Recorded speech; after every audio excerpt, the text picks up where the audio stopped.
ومن آياته أن خلقكم من تراب ثم إذا أنتم بشر تنتشرون. അവൻ നിങ്ങളെ മണ്ണിൽ നിന്ന് സൃഷ്ടിച്ചതും എന്നിട്ട് നിങ്ങളിതാ മർത്യരായി ഭൂമിയിൽ അതിവേഗം വ്യാപിച്ചുകൊണ്ടിരിക്കുന്നതും അവന്റെ ദൃഷ്ടാന്തങ്ങളിൽ പെട്ടതത്രേ. ഇവിടെ ഓർത്തിരിക്കേണ്ട ഒരു കാര്യമുണ്ട്. ഇവിടെ മുതൽ ഖണ്ഡിക അവസാനിക്കുന്നതുവരെ അള്ളാഹു ചൂണ്ടിക്കാണിക്കുന്ന ദൃഷ്ടാന്തങ്ങൾ ഒരു വശത്ത് പ്രഭാഷണ സന്ദർഭത്തിനനുയോജ്യമായി പാരത്രിക ജീവിതത്തിന്റെ സാധ്യതയ്ക്കും സംഭവ്യതയ്ക്കും തെളിവ് നൽകുന്നു. മറുവശത്ത് ഇതേ ദൃഷ്ടാന്തങ്ങൾ തന്നെ ഈ പ്രപഞ്ചം ദൈവമില്ലാതെയോ അനേകം ദൈവങ്ങൾ പ്രവർത്തിച്ചോ ഉണ്ടായതല്ലെന്നും സ്രഷ്ടാവും സംരക്ഷകനും പരിപാലകനും ഉടമസ്ഥനുമായ ഒരു ഏകദൈവത്തെ കൂടാതെ മനുഷ്യർക്ക് മറ്റ് ആരാധ്യരുണ്ടാകരുതെന്നും വ്യക്തമാക്കുന്നുണ്ട്.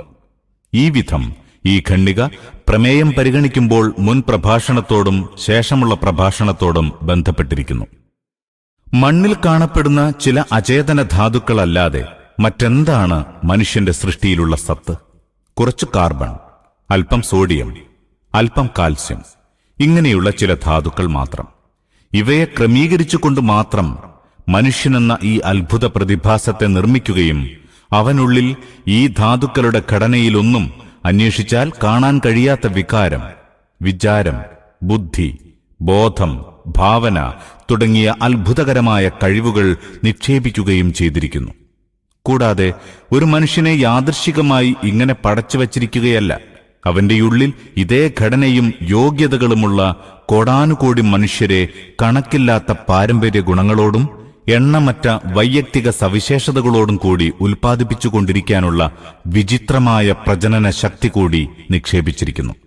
അങ്ങേയറ്റം യുക്തിഭദ്രമായ ഈ സൃഷ്ടി യുക്തിമാനായ നിർമ്മാതാവിന്റെ പ്രവർത്തനം കൂടാതെ സ്വയം ഉണ്ടായതാണെന്ന് നിങ്ങളുടെ ബുദ്ധി സമ്മതിക്കുന്നുണ്ടോ? മനുഷ്യസൃഷ്ടി പോലുള്ള ഗംഭീരമായ ഒരു പരിപാടിയും അതിന്റെ പ്രയോഗവൽക്കരണവും ആകാശഭൂമികളിലെ എണ്ണമറ്റ വസ്തുക്കളെ മനുഷ്യജീവിതത്തിന് സഹായകമാക്കി വെച്ചതുമെല്ലാം നിരവധി ദൈവങ്ങളുടെ ചിന്തയുടെയും ആസൂത്രണത്തിന്റെയും ഫലമാണെന്ന് നിങ്ങൾക്ക് ബോധവും ബുദ്ധിയുമുള്ള അവസരത്തിൽ പറയാൻ കഴിയുമോ?